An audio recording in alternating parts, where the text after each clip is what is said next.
कि जिस तरह से मैंने अभी प्रदीप जी से पूछा था कि कारगिल के समय में हमारे पास ये हेलीकॉप्टर नहीं था, तो क्या उस समय अगर ये हेलीकॉप्टर हमारे पास होता तो आज 2022 में क्या भारत और पाकिस्तान का नक्शा कुछ और होता, क्या तस्वीरें कुछ और होती?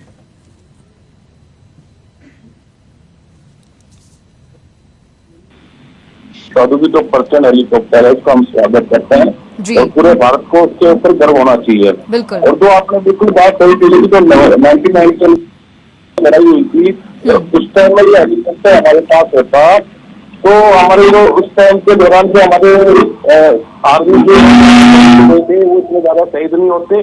और उस टाइम में देखो कुछ वातावरण और उस समय की जो कुछ मजबूरी थी कि ये उस टाइम में डे और नाइट में फाइटर नहीं कर सकते थे, लेकिन आज इस तरह ये पर्सन हेलीकॉप्टर आया है जिसकी सबसे बड़ी काबिलियत ये है कि वो डे में भी उड़ान कर सकता है और नाइट में भी उड़ान कर सकता है। सबसे बड़ी बात है 16,000 फीट के ऊपर भी इसकी हाइट पर ये टेक ओवर कर सकता है। तो ये हमारे लिए देश के हित के लिए बहुत प्लस पॉइंट है।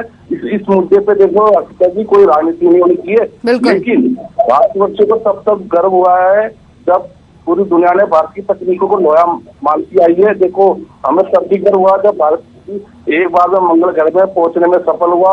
हमें तब भी गर्व हुआ जब भारत चांद पर पहुंचने के साथ साथ वहां पर पानी ढूंढ निकाला।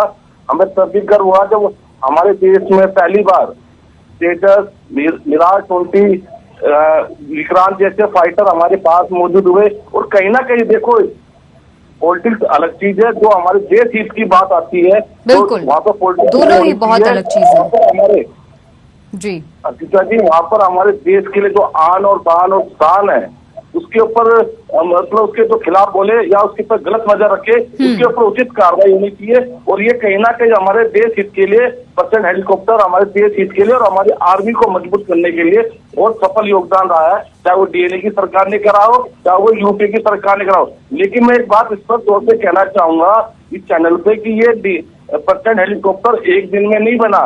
इसके लिए देखो 2004 से लेकर पहली बार इसकी द्रव के फ्रेम की एक मतलब हेलीकॉप्टर बनाने की कोशिश की गई थी।